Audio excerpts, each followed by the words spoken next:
Hello and welcome to MVP, the Master's Voice podcast on Mediabrief.com. I'm your host and friend Pavan Chawla, and in this episode, I have an amazing guest. I'm sure everybody is going to benefit enormously from the insights of his experience. I am referring to Nikhil Dey, communicator and coach. His designation is Executive Director at Adfactors PR and founder Soul to Soul Coaching. Nikhil, welcome to the episode. Hi, Pavan. Absolutely a pleasure to be here with you today. Thank you, Nikhil. Thanks. And thanks for doing this on a Saturday morning. Because, I know that the best few hours of your week are over the weekend, and we'll come to that and I'll tell my listeners about those too. But, you are making a bit of a sacrifice. But like I say, it's the price of fame. Pavan, I wouldn't say that, as a PR person, give us a mic or a stage and you can't shut us up. So I love the chance to share and thank you for the privilege of being on your podcast. Which is why you're here, and I am honored to have you here, Nikhil. And before we get on to the business end of our conversation, which I'm really looking forward to, Nikhil, let me quickly tell my listeners about Nikhil Dey, communicator and coach, executive director at Adfactors PR and founder Soul to Soul Coaching. With more than 20 years of experience in both the agency and corporate sides of communications, Nikhil Dey is focused on finding ways to value add to client campaigns, drive creativity in public relations, and build a culture of continuous learning in the industry. Nikhil is also a big believer in the power of coaching to catalyze positive change. Hence, he's gone and founded Soul to Soul Coaching. Having benefited from the support of professional coaches for many years, it was a natural next step for Nikhil to get certified as a coach himself. He likes to refer to himself as a communicator by profession and as a coach by passion. And he brings enormous passion into everything he does. To share his wealth of insights, Nikhil conducts a number of communication courses and guest lectures at various esteemed institutions from time to time. These include the ISB Hyderabad, Indian Institute of Mass Communication, XIC, SCORE, Symbiosis Pune, Delhi School of Communication, International Management Institute, Lady Sri Ram College, Institute for Technology and Management, KC College of Management, and APJ Institute of Management, amongst others. Nikhil has been named by PR Week amongst the most influential PR professionals as part of the Global Power Book 2016. More recently, Nikhil has been included in the Reputation Today Power 50 and 100 Most Important Professionals list for 2019 and 2020. Nikhil has been associated with the Public Relations Consultants Association of India, which is PRCAI, in various capacities since 2019. A postgraduate in economics from Loyola College, Chennai, Nikhil is also an MBA from International Management Institute, Delhi. Nikhil is a certified life and leadership coach from the Coach for Life Institute, which is recognized by the International Coach Federation ICF. Nikhil is a volunteer coach serving Coaches for You, a support initiative of the ICF coach community in India. Off work, Nikhil looks forward to the best few hours of his week. These are his words. When he plays tennis over the weekend and goes for walks in the various city parks and forests with his family and his four-legged friend Cookie. So that's my guest, Nikhil Dey, Executive Director at Adfactors PR and founder Soul to Soul Coaching. Nikhil, once again, welcome to MVP, the Master's Voice podcast. Absolutely great to be here, Pavan. Lovely. Thank you, Nikhil. Let me tell my listeners that as an overall area, Nikhil, I'm going to get him to speak about building teams in times of trouble, unlocking ideas and creating impact. That is something that he really likes to talk about and incorporate in everything that he does. And Nikhil sees this as an umbrella under which I am particularly keen to explore some of the work that Nikhil does so well.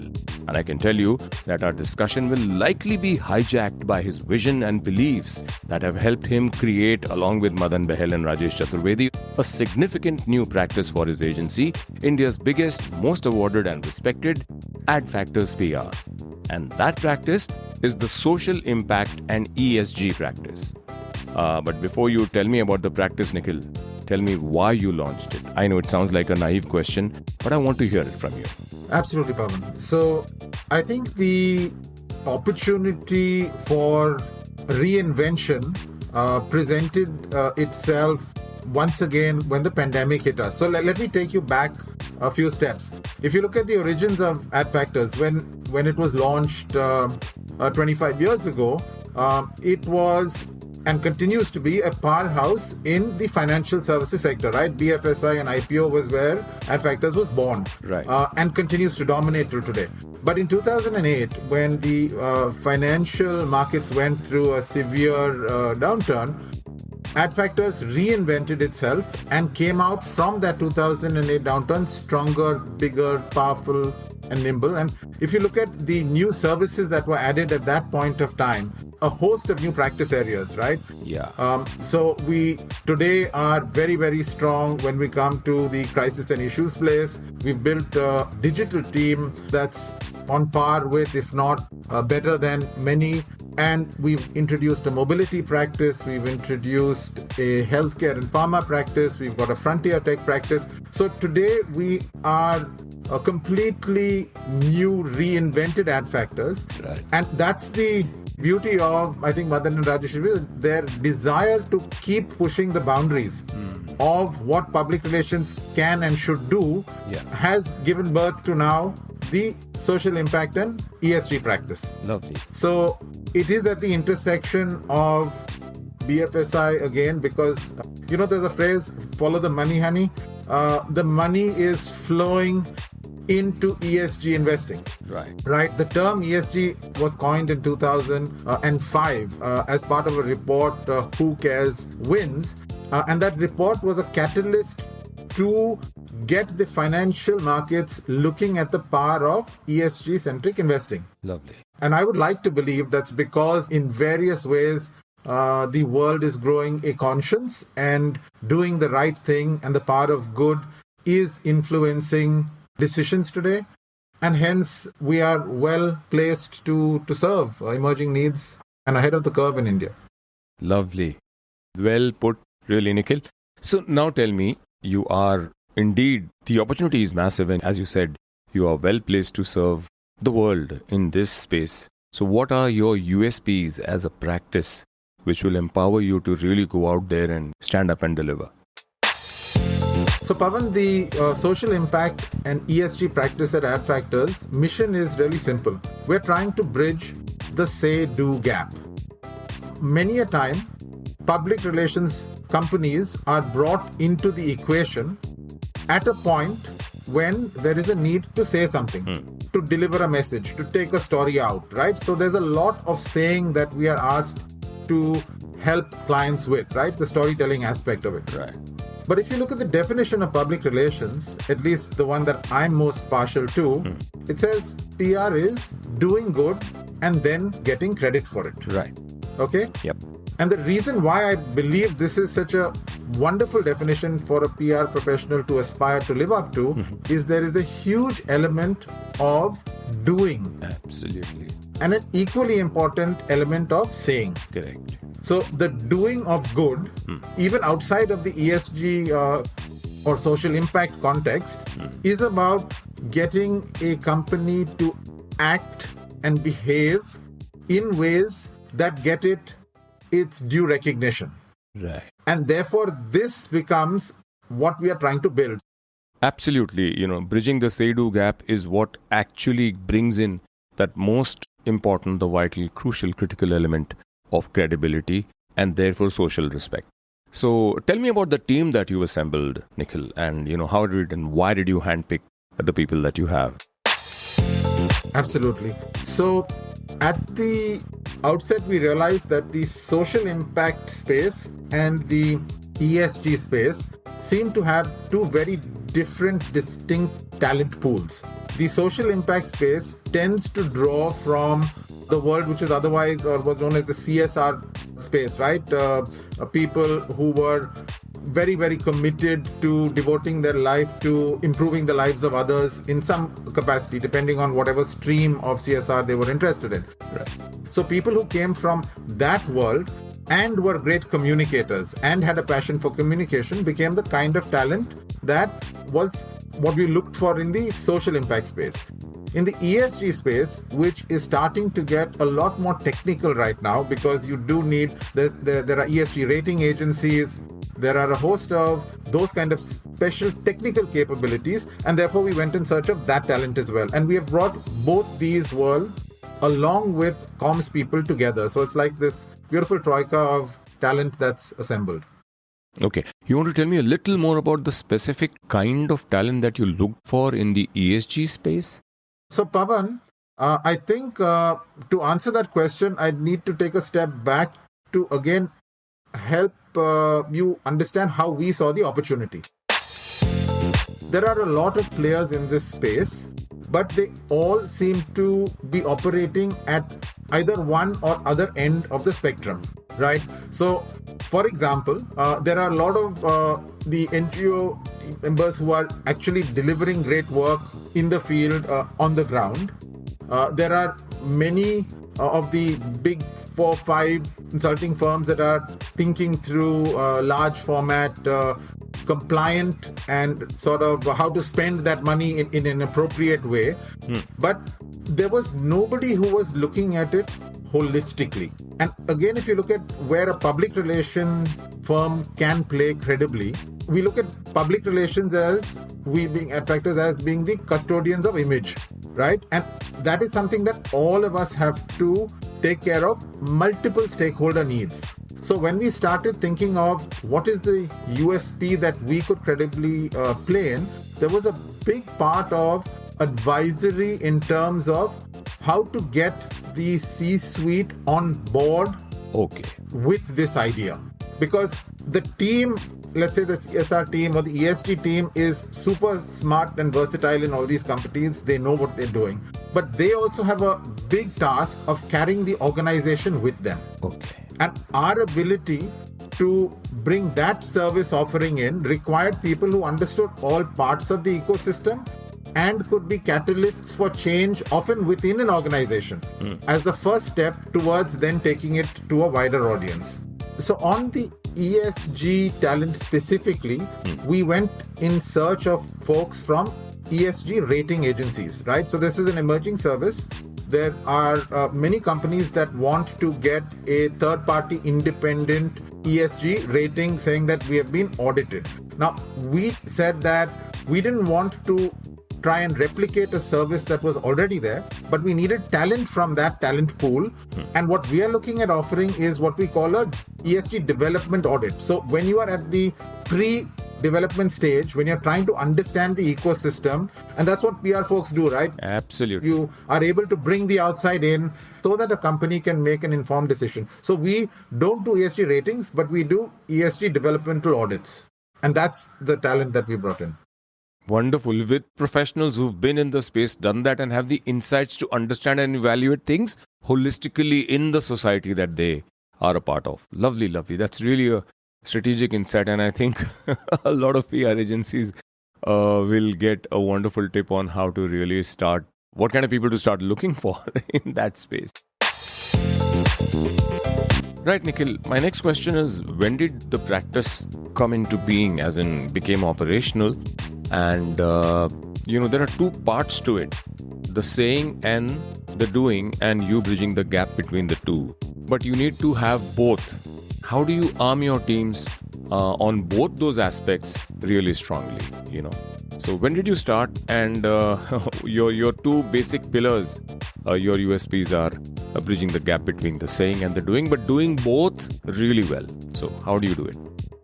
So Pavan, we've been in existence for a little over a year now, and there's been a good learning curve on both the doing and saying part. But on the saying part, what I would love to share with you is what we quickly realized is that there is a huge appetite for digital content as well as very, very technical cerebral content, because there are two audiences that we are often having to deal with. Right. The people who are very well informed on the topic and who want to know the technicalities of it, and then the wider audience who is just trying to understand what's going on. But to serve these two needs, we needed to build a content capability as well as a digital capability that was sort of a surround or an envelope into this practice. Right. But the key here was to find people who had their heart in social impact, who were keen to be of service to society. Because for them, it's not a job. they are so passionate, so excited about the opportunity to have an impact on real issues that are confronting our world. That's the secret sauce, I would say. Find the people who are passionate about a topic, and in this case, so making lives better or social impact. And there are many of them in the Gen Z millennial gang. Lovely. In fact, when you spoke about digital, I know for a fact that close to 1,000 people, if I'm not mistaken, have actually been put through an 8 or a 9-month major digital marketing program at Adfactors, which is really extensive and needs a lot of inputs, a lot of campaigns, a lot of ideas, a lot of research and everything else. So truly very well invested in. And Adfactors today, I know, has a massive digital capability, which is like now internalized very, very deeply. And a lot of real senior people also have joined the company, journalists across. And I think you have a massive bench strength, Nikhil, because you anyways are somebody who's so truly evolved, but you can shout out to any number of really good, powerful minds and strategic minds. So that's great. That's great. Thank you, Pavan. So Nikhil, I think one more way that this practice can do good actually is build the category in the space and the need for a driving purpose for every company, and not just saying it to clamber aboard a brand wagon of opportunity, which is tactical, Father's Day, this day, Earth Day, Mother's Day, but something which is genuine, which is done with intent. So how are you trying to, create awareness and acceptance of and for the category? I couldn't agree with you more, Pavan. If one's intent is right and you keep at something, eventually I believe you will always succeed. And therefore, some of the initiatives that we have taken, I can give you as an example. About 2 months ago, we had tied up with CII to host a series of workshops, capacity building workshops for the medium to small NGOs who would typically never be able to afford to hire the services of a firm like us, right? Right.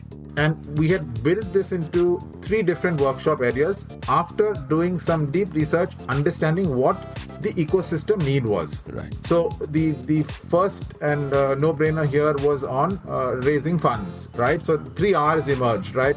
How to raise money was one. The second R was on regulation, because there is an increasingly complex regulatory environment for NGOs to navigate. Right. And they don't often have the resources and wherewithal to do that. And the third, of course, is reputation. Right. So raising money, regulation, and reputation, how to build their reputation to attract more money as well as to do more impactful work. We curated in partnership with CII these workshops, and we have made them open to that entire database of the CII NGO fraternity. So that was an example of where we learned in the curation of it. We learned about real needs, but we also served with no other agenda than that, right? To try and make this category more robust. Right. But another very simple way is we also have a very powerful analytics and digital team at Adfactors. So we went to that team and said, can you help us put together a social impact storytelling report, right? So they used all the tools that they have and then gave us data around simple stuff, right? Which are the publications that are most interested on this topic? Who are the 10 most prolific authors, etc., etc. But again, we took that and we shared it with everybody. Wow. Right? We put that out into the ecosystem, saying that here's what we have learned. So we are learning, and as we are learning, we are sharing it. And I think if we keep doing that, that is the spirit of social impact, right? That it is not to say I learned something and I'm going to hold on to it. Truly, truly. And it just sort of actually is a bit of an underwriting or maybe a confirmation of what you just said, that most of the people in the practice are people who are passionate about giving, about doing, about, helping bring about positive social impact and societal change. So, beautiful. And now, Nikhil, let's widen the narrative to a topic that many are finding difficult in a hybrid work environment that is facing strong headwinds. And these are actually, I'm quoting your words from our discussion prior to the podcast. You discussed this difficult topic with me before we started recording, but I'll let you reveal the topic and the thought Absolutely, Pavan. Thank you for bringing that back onto my radar. It's really about building teams in troubled times, right? And the key to that is to create a culture that unlocks creativity. Right. So, Pavan, when I say that, basically it's about creating a culture where the team can do their best work. So, employee well-being, employee engagement, learning and development, these are some of the areas that together create an environment that allows high-performing teams to deliver excellent work. Right, absolutely. And we'll go into a deeper dive into that. But first, Nikhil, let me connect it with something that you do with a lot of passion and with a lot of wonderful delivery I know of and I've heard of. You also work as a coach, a duly certified, professionally trained, capable, respected coach. What areas do you provide coaching in? I want you to tell us. And how does what you do as a coach intersect with the communications world? Because God knows every corporate leader needs a great deal of coaching. But tell us about your specialized areas of coaching for corporate leaders and others.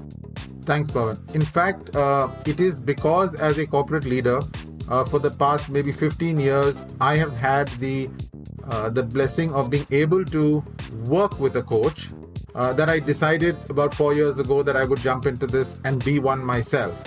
So I've recently, just a month ago, got my ACC certification. Congratulations. So I've been a qualified coach for a while, but I've just got what's called an accreditation, which is ACC. So very proud of that. Wow. But the areas really are life and leadership. Okay. And the reason I choose to work with both is I believe that this whole work-life thing, there are no boundaries. The Nikhil who comes home or walks out from what is now my bedroom workplace into my living room workplace, it's the same Nikhil, right? Yeah. So therefore, the work I do with my clients intersects in both spaces. Lovely. Most of them come to me for a career or a leadership-related area of work. But as trust builds, and that is the nature of our overall reputation business, right? As the trust builds, then you open up more. Right. And that's where the life part comes in. So, intersection of life and leadership coaching. Lovely. So let's bring it all together, okay? There are multiple areas that are prime focus slots, as it were, in life and especially in workplaces. Let's take them one by one. Let's speak about the kind of work culture that you help create and champion across your teams at Adfactors PR.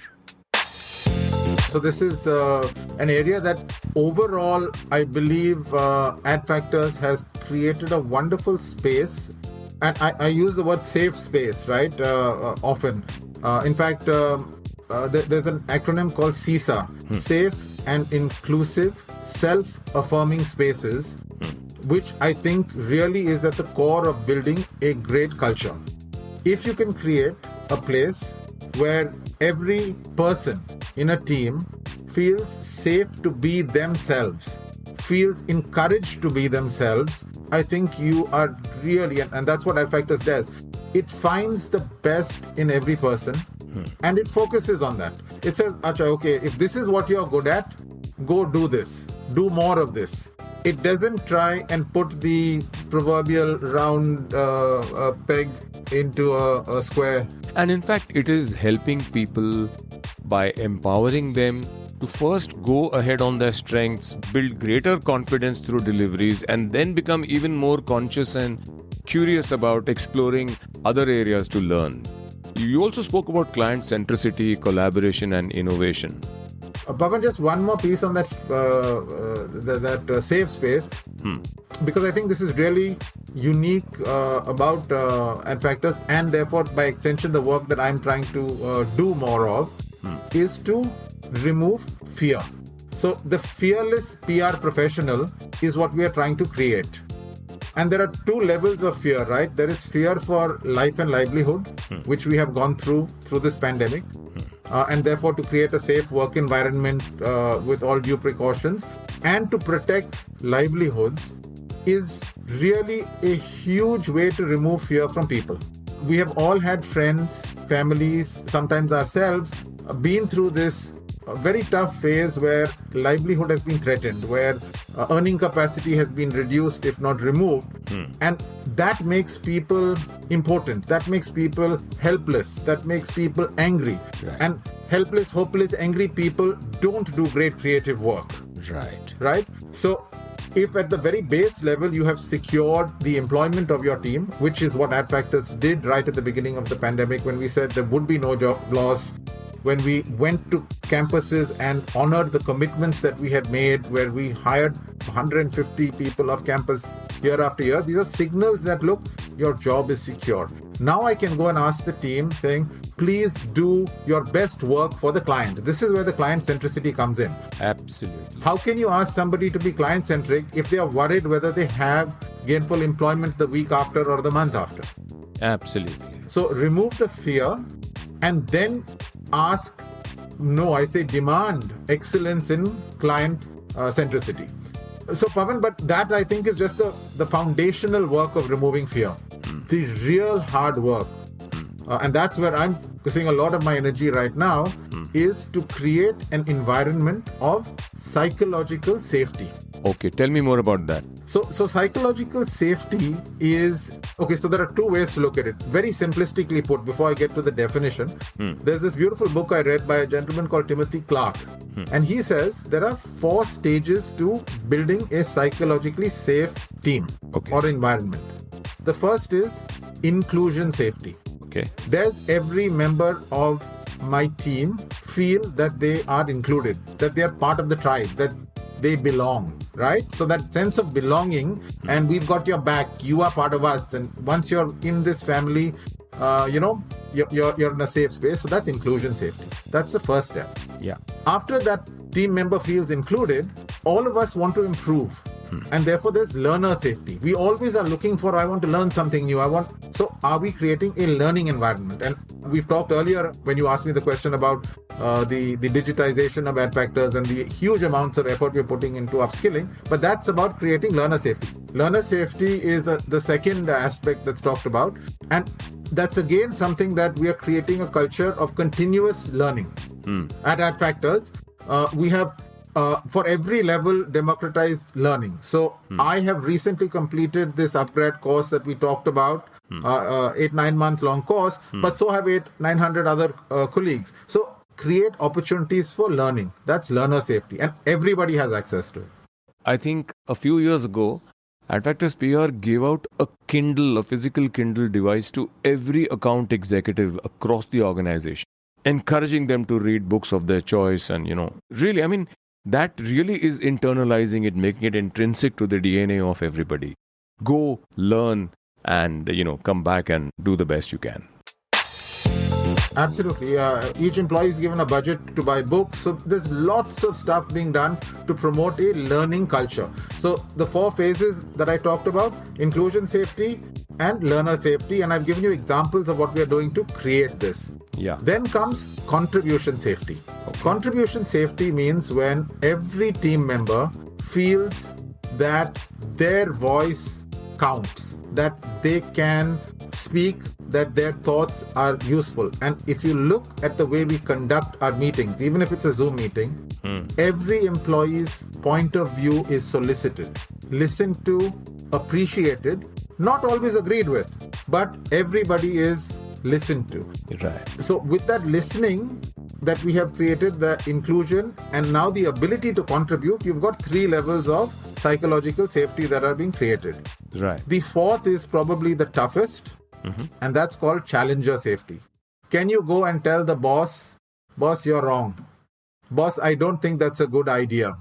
And that is the journey we are on, right? So to be able to create a space where every team member feels confident that they have a tribe, that they are learning, that they are contributing, and if they disagree by some chance, their disagreement will be given a chance to breathe. Now, this is a psychologically safe workplace, or 4 things you can do to create it. So, Pavan, one of the other ways to look at psychological safety, again, if you're interested in the subject, you must read or listen to the work of Amy Edmondson. She defines psychological safety as a shared belief that the environment is supportive.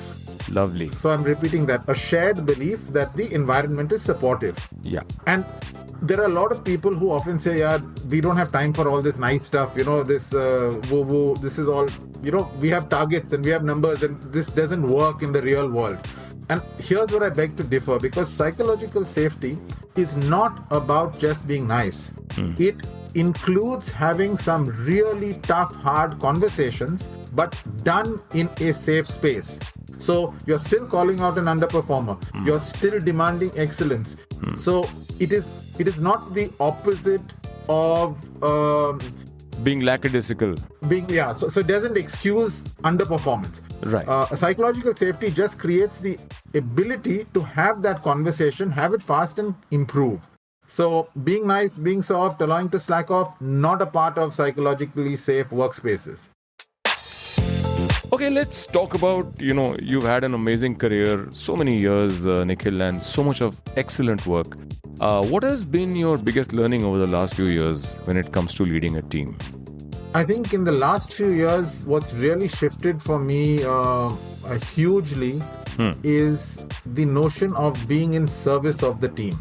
Right? I always used to think that to lead a team, I had to be the smartest person in the room. I had to be in command. I had to know what I was doing, everything that I was doing, and be this fearless leader. But I think my redefinition of what fearless is accepting the fact that I don't know everything. Yes. Being willing to listen to every person, taking points of view and then taking a decision. Right. And just being in service of. So that's been the biggest, I think, last 2 or 3 years revelation for me. Right. And it could be if I'm in service of this podcast right now, right? And if this is what I'm doing, I will enjoy this. I will do it to the best of my ability. And that's it. And the next task may be something else, and the next task may be something else. It doesn't matter. What I have chosen to offer myself to, once I'm in it, you get all of me. So that's what I think I've learned. Lovely. And that really also shines forth as an example and a suggestion to everybody else who's in the team. Because, the example that you set actually inspires people to think like that and perhaps even emulate it. And it's a great example to set. So, yeah, lovely, well said. And indeed, you have really given your all to this episode. And I'm grateful for your service. Much appreciated. Thank you, Pavan. There's been a lot of talk of, about mental health that got triggered as a result of the pandemic. And what is the impact on the PR industry in this regard? And again, it might sound like a naive question, but I also think that your psychological safety aspects have answered much of it. But still, tell me. No, there's much more to be done, Pavan. I believe that the good news is that because of the pandemic, mental health has got a lot of airtime, right? It was a topic that nobody talked about. Now everybody is talking about it. Right. But I think there's just so much talk and so little real meaningful action. So back to my say-do gap, right? In a different context, there's a lot of saying, not enough of doing. And let me elaborate by what I mean by not enough of doing. One of the first things I did when I joined was, like every other best-in-class company, we too at Adfactors have put together a whole lot of things that employees can tap into, and one of them is the ability to reach a counselor, a therapist, if you feel the need. Okay. And then we've tied up with a professional firm, we've sent it out to all employees. So if I were to leave it at the saying part, as a leader, I can say when asked, I have done this. The doing part is, I tested the system. I called up. I solicited that service. I had a therapy session for myself to understand, is the quality good? How do I enroll? How difficult is it to enroll? Have all my team members enrolled? And that's what a leader has to do. You can't say that, okay, my team is taking care of it. This is so important. You have to take care of it. You have to be at the forefront of driving that change. And by virtue of demonstrating that, the stigma associated with it can reduce. Absolutely. Right? It gives license to your team to say that if Nikhil is doing it, maybe I can do it too. Sure. So that's a simple example of what I mean by doing is required, not just saying that, yes, we've got it in place. Absolutely. Very, very interesting and extremely insightful, actually. I mean, I know that I've heard of Madan standing in queue in a bank in those earlier days when you had to stand in queue to deposit a check or take money out, and that's from a client bank, to see how the service was and how people were being sort of, served. So, and that goes back as feedback and as, what can be suggested. So, yeah. So Pavan, a linked point, but a much larger point. So this is what, as an individual, like as an example I did, but as a company, Adfactors, when we were discussing what we need to do to help people in regard to mental wellness, the topic came down to saying, it's very easy to say all of this, but we have clients, we've talked to client centricity, there are demands, people are falling sick, but the demand of service isn't going down. So how do I be this leader who's creating a psychologically safe workspace, who's doing all this stuff, when I also have to deliver on promises made, right, when a contract was signed? And the answer came in what we are now calling creating a resource surplus Adfactors. Lovely. What does that mean? We are saying that we recognize the pandemic has put new pressures on people. There are going to be X number of people who are unwell at a given time. Hiring is taking longer. So the old way of hiring used to be when a new client came in the door, then we started ramping up the team. What we've been doing consistently for the last 6 months is that we are hiring ahead of the curve. We are hiring an average of 60 people a month before we need them. Wow. So when the business comes in, we have the team that's ready to serve it. Now, this to me is probably one of the biggest enablers of creating a mentally well workforce. Right. Because it allows me the luxury when, if Pavan or a team member comes and says, Nikhil, I'm really just not feeling up to it today, with a smile I can say, Pavan, I hear you, take a few days off. You need to. It can't be that, okay, Pavan, you should rest, but before you go, please make sure you send these 5 things to me, right? That doesn't work. Yeah. But I have created the capacity to say, Pavan, you can take a few days off, and I have a team that can support the work. So creating that resource surplus environment is a huge concrete step in what I said, action versus the doing versus the saying on building a mentally well workforce. Right. So keep all the bases covered in terms of employability, employee availability, resource availability, and proactively. And this is not just a checking of the boxes to say, okay, we've done what we had to do, but never compromising on but exceeding on delivery. So, yeah. So, Pavan, client centricity is about being available to clients 24/7, 365 days of work. Absolutely. Absolutely. In this world of always on media, in the business of PR, you have to be that sort of agile and flexible. But that doesn't mean that I have to have teams that are always individually on all the time. True. So if you create enough capacity, organize well, clients get access to Adfactors through that time, but team members get the chance to have their downtime as well. Absolutely. And in fact, one of my questions was that, to a world battered and bruised by COVID, now expecting employees to deliver hard, tangible results. Fine. I mean, too much focus on the softer aspects of business takes away from delivering results. But when you prepare and empower a team and give it so much of amazing support, so whether it's from going out to make a presentation or to listen to a client for the first time, a potential client, or to give deliveries, or to interact with different stakeholders in the value chain, whether it's media people, whether it's across digital, traditional, whatever, or clients, or, associates and everybody else, I think everybody actually gets the value and the delivery that they need more than they ask for or think that they need. So there is that consultative thing which becomes far stronger and far more client-centric than it ever used to be. It's not just, the client wants this. Yes, but what does the client need? Let's try and get both together nicely. And that, I think, is what is the biggest focus delivery value that the entire system that you've explained to me is capable of and is actually, I dare say, delivering into the marketplace. So amazing. Anything else you want to tell me, Nikhil, that I haven't asked you about? Maybe one piece that I believe is really important is, I call it finding fantastic rather than finding fault. Fabulous. We are so hardwired to find fault. Like you can pick up where a comma is missing or a full stop is there, or when the audio quality drops. And I understand excellence comes from delivering quality work. Sure. So while there has to be an effort to do that, there has to be an equal effort to find that moment when a person does something superbly well, however small that is, and go and give them a pat on the back, or go give them a hug, or give them a emoji if it's online, saying, thank you, I appreciate the effort you took to do this. It really made my day easier. That finding fantastic moment Amazing. is what enables people to be their best selves, Pavan. And that's the intersection of coaching and communication and team building. Because if you can find the alignment between what I call the human being and the human doing, each one of us are here to do something and deliver something special to the world. If you can find what that is and do that every day, there is no stress, there is no fear, there is no mountain too high to climb.